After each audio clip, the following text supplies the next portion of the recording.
Bonjour, bonsoir mesdames et messieurs, ça dépend de l'heure à laquelle vous nous suivez. Bienvenue à ce nouveau numéro du magazine Tremplin.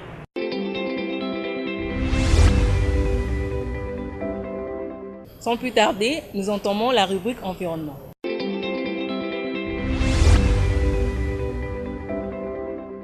Nous sommes au quartier Fumukimbangu, quartier historique de l'indépendance, au croisement Elengesa-Mopono. La route cause d'énormes difficultés pour les passagers, les chauffeurs et les commerçants, vu son état d'assainissement. Les habitants de ce quartier n'ont pas manqué de dire un mot.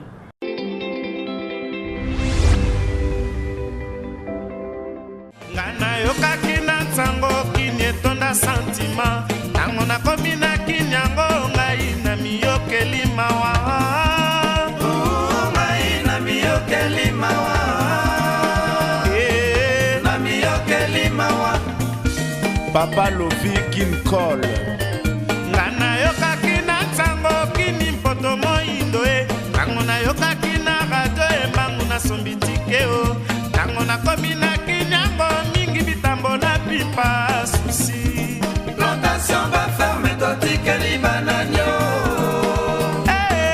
nami yoke li mawa Lino Matadi nami yoke li mawa Georges Malaba Willy Kamenga. Et pourtant biso na village va Kinshasa Sécurité papa mikolo face biso tokibaka na koteka mibali basalaka sute misala ezali sikotala elenge sekutu baklienti tozalaki na bango bakomonenga nzela mosusu oya toteka eza te vi pasi awa sikoyo tokovivre ndenge nini bakonzi ya mboka batalela biso nana oyo ya elenge esali tala mibulu ndenge esali senza yango tozokende pasi tokosuka wapi bakonzi ya mboka balingi tokufa oyo tosuka wa biso tokibaka na koteka toyebi te soki ekomi nzela ya bakongwe soki tozaka na kati ya kapitale tokompwane te bo oyo nga namoni ezakwa nzela bakongo parceke mituka ekangama na nzela bakongo soki mbula ebeti elengesa mobimba yaya suka ti suka bongo toujours kaka oyo président bongo bagumestre oyo ya biso ya bakomine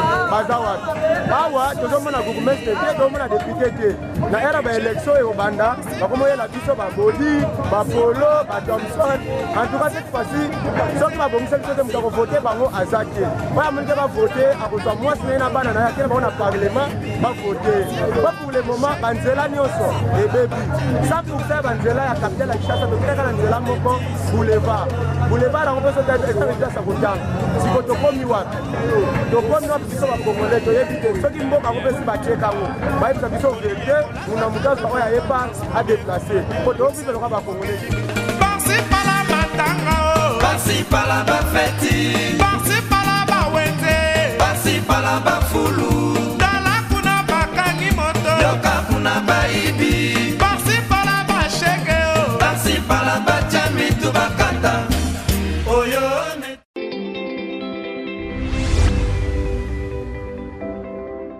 L'agriculture constitue la priorité absolue du développement d'un pays.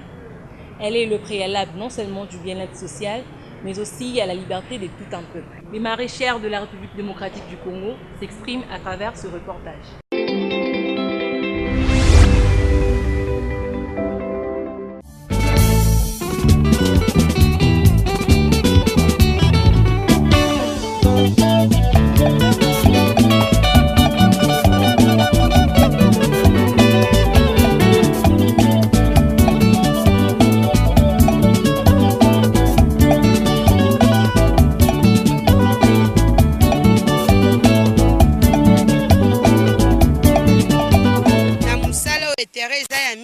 Na bénéficié à trop na bandi bilanga ça fait déjà 20 ans na lonaka na tekaka pe na bokola ba na ngai na musalo bana batangaka et musala moko lelo so total ba jeune mama ba jeune bazwaka na valeur moko te mais senga na pesa bango ba na musalo tozo sa musala bilanga eza bien makasi ezo soutenir cannabis parce que tozo la na bamboka muso bapaya bazo bénéficier na musala bongo pourquoi pas te biso na mboka na biso eza musala moko eza kitoko makasi oyo ezosunga mboka na biso Kongo. Matiti otolaka nango posa matiti ya kwanga na ya pondu yango wana nde tokundaka na mabele tosalaka soki tokundi ale tozwi bilona na biso totie tobaloli yango na mabele tozwi bilona na biso totie toloni yango wana nde tozalaka nango posa. eloko ya liboso tolelaka kaka terrain o terrain oyo ezalaka problématique toyebaka te terrain oyo tosala yango na kimia te ane nyonso. Problème ya liboso ezali terrain ya mibale biloko ya misala tala ndunda kitoko bomoni awa ezolona mawa ezolesa ezokeretira mikili ya poto bandunda oyo bazokama kuti bandunda kitoko zobima awa tozolesa mabota bapesa biso bibundeli biloko ya misala barosoir bafourge outillage nyonso osala yango bilanga mpo misala ezali ya mosala malamu mosala kitoko ezali awa. Toza na bilenge oyo baboyi misala mabe bazwa kosala awa balingi na bango bena masanga te balingi kokata basheti te balingi kosala ni mosala ngo mabe te kobima na butu bazoya kosala to papa basaison nyonso mibale olobi wana eza mpe malamu mpe mabe ezali neti na saison ya mbula so ezobeta mpo na biso ezalaka malamu me eza na balégume mosusu elinga exporte mbula te ozomona biloko kobeba koluka neti babituku te soki mbula eleki mpe mingi ebeba ebimisaka bajaunisse moko boye neti pointe noire kuti ye kuti na mbula ameka te ozomona ne epina na mbula mpenza supportaka te elanga bilolo aresistaka pointe noire aresistaka ndunda mpe eza période moko neti bamoyi wana yaka makasi bitekutuka koka kosupporta yango te yango nomonaka tozalaka mpe na pasi ya mai soki na elanga eza te mpo arose ezalaka mwa pasi yango na badifficulté na ba2 saison ya bisengo na bapasi mpe ezali mama Chantal Saf biso tosengaka na yo lere nyonso tu okitaka mpe na ndenge opesi biso lokumu mwa na ane oyo kita mpe na terrain na biso oyo kotala mpe biloko biso tosalaka awa marke pasi ezali me tobimisa mpe biloko ya kitoko.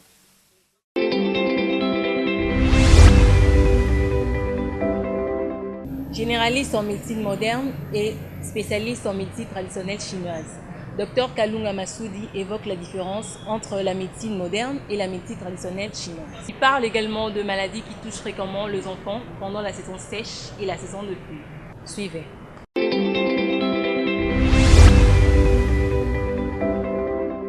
En fait, il y a une grande différence entre la médecine moderne et la médecine purement traditionnelle chinoise, puisque dans la différence, ça se situe au niveau de la physiopathologie ainsi que même de l'essence même du bien-être de cette science qui est la médecine traditionnelle chinoise. Donc, nous utilisons ce que nous appelons ici l'acupuncture, l'hémoxybation ainsi que le tunyao, autrement on l'appelle massage. En fait, sur les enfants, c'est ce qui est vraiment fréquent, parce que l'enfant ne sait pas, quand il y a de la poussière, il ne sait pas fuir la poussière. Quand il y a, c'est pas moi les foins, c'est pas fou. Donc, tout se globalise dans le sens que chez les enfants, ils sont tellement vulnérables que lorsque la saison change, par exemple, ce que nous appelons ici chez nous la saison sèche, nous avons les problèmes beaucoup de poussière qui se trouve dans nos riz. Et en partant de poussière, nous avons ce que nous appelons la toux. Nous avons les gènes respiratoires, nous avons la rhinorrhée que nous appelons le rhume, mais nous appelons rhinorrhée. Et il peut aussi s'accompagner parfois des fièvres ou pas, mais ce qui gêne c'est beaucoup la toux ainsi que la rhinorrhée. En fait, les précautions à prendre sont multiples selon d'abord la disponibilité des parents. Il faut que les parents soient à la maison, parce qu'un enfant ne peut pas se protéger quand le parent n'est pas là. C'est d'abord ça, il faut qu'il y ait d'abord la disponibilité des parents et de deux. Nous avons des habits que nous achetons quand il fait froid ici chez nous. Ce n'est pas comme ailleurs où il y a l'hiver, mais ici il fait quand même froid. Et dans ce sens-là, il faudra protéger les enfants contre les poussières et contre aussi le froid. Lorsqu'un enfant qui n'est pas bien soigné, qui n'est pas bien suivi par un médecin, on peut toujours avoir des problèmes respiratoires.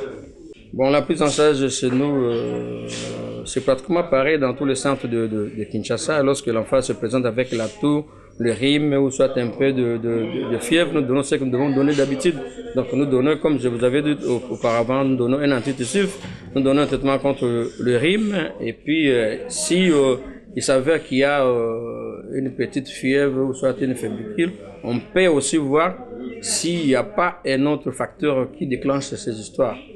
En fait, d'autant plus que les enfants sont le plus touchés dans les changements climatiques ici chez nous et qui sont plus vulnérables. Donc, nous demandons aux parents de bien, lorsque nous arrivons vers la fin du mois de juin, de bien acheter les habits appropriés et de bien surveiller surtout les enfants lorsqu'il fait froid et lorsque les enfants se trouvent devant les poussières.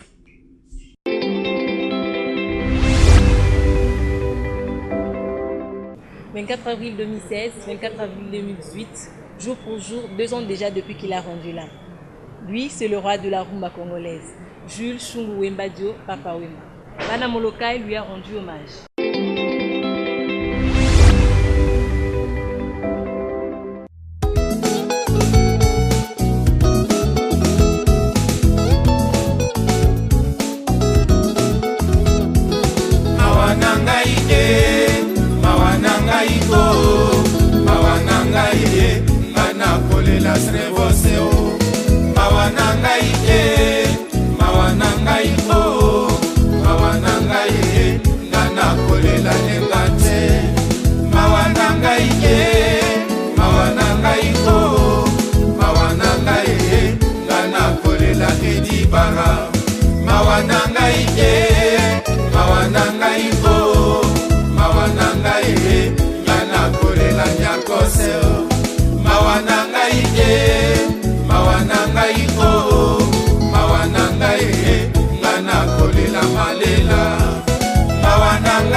Il était une fois Lengante Strefos Niarkos, le pape de la religion qui tende à Ankata. Okowaya, Ozolela. Eh, mais disons, c'est quasi combé. Yalo Bakibolela, Olata Kitoko. Ah, Strefos, Olata Ki, Bakuiranta, Olobaki Nini, Okolata, Dolati Te. Manani Bazana Bomengo, Manani Bazo Bomengo, Batokama Roberto Casio. L'homme de 25 côtés de sport, dans 1500 pour jouer à Quiranta. À Tonga, il y a un château, il y a une forêt à Miami, il y a Las Vegas. Ah, c'est le beau seigneur Kosse, pour la Mambo. Au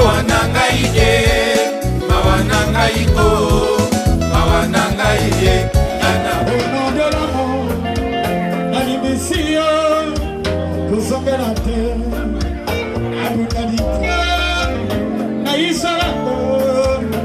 Et le Kélimaï, mais la mission.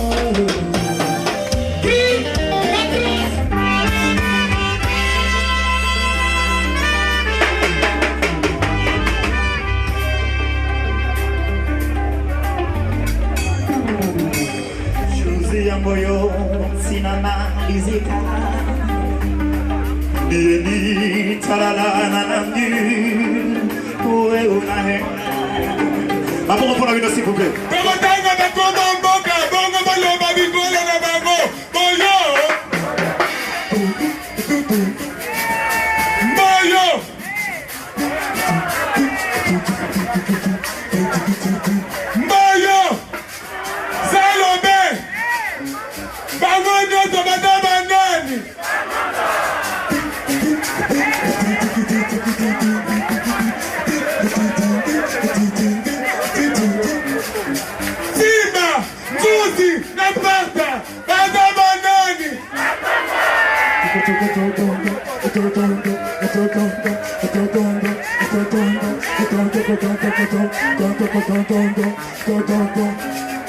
Chaco, Homba, na Papa Wemba,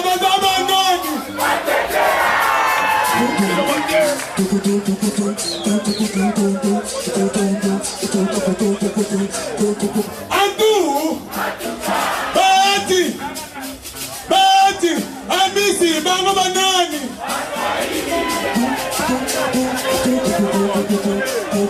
Isao, Mwadi, Kimbuta, Bango Banani.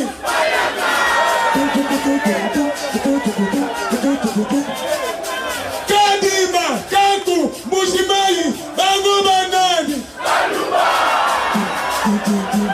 Kadima, Chibao,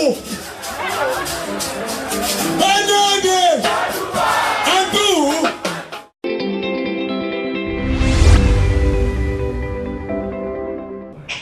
Mettons Papa Wemba pour le sculpteur Orly charismatique. Lui, il fait la gravure sur les pierres tombales. Il s'est exprimé au micro du tremplin pour le compte de son travail.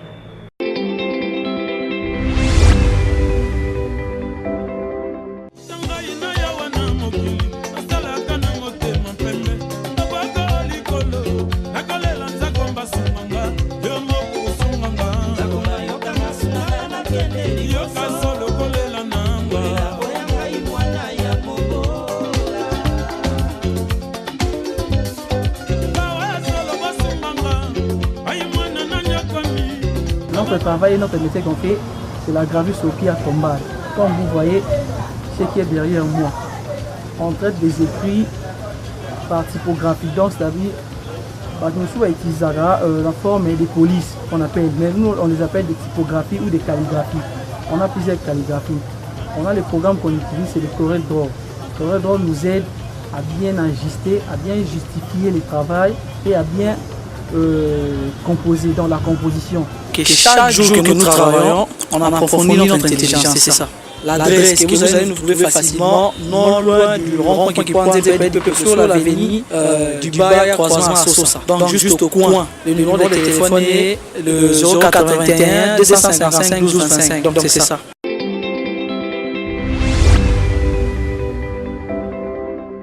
Dimanche 22 avril dernier, les Léopards de la République démocratique du Congo ont été éliminés au premier tour des éliminatoires de la Coupe d'Afrique des Nations par le Ngorongo Héros U20 de la Tanzanie. En image, les séances d'entraînement que nous avions eues avant les matchs.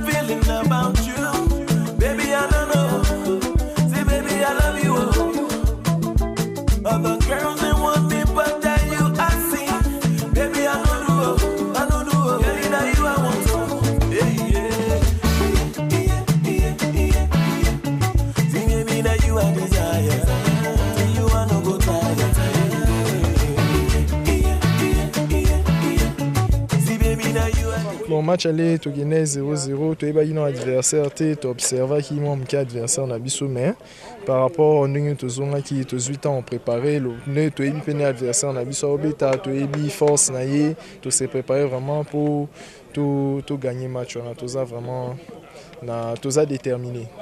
Bon, population ba négligeara mingi events. Depuis 3 ans, l'équipe nationale d'âge a résultat malam. 2016, nous avons en Afrique d'ici, nous avons une médaille, nous avons une demi-finale, nous avons une médaille.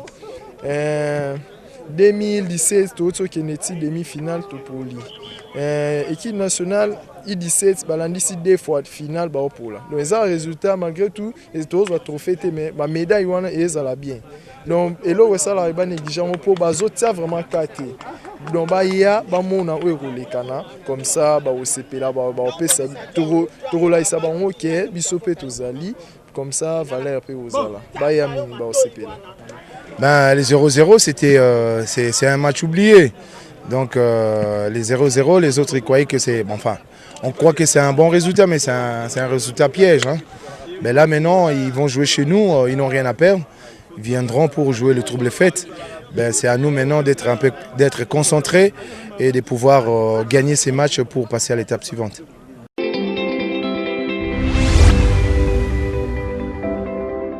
C'est par cette rubrique que nous mettons fin au magazine Tremplin. Je suis Sarah Moutou, je vous retrouve très prochainement.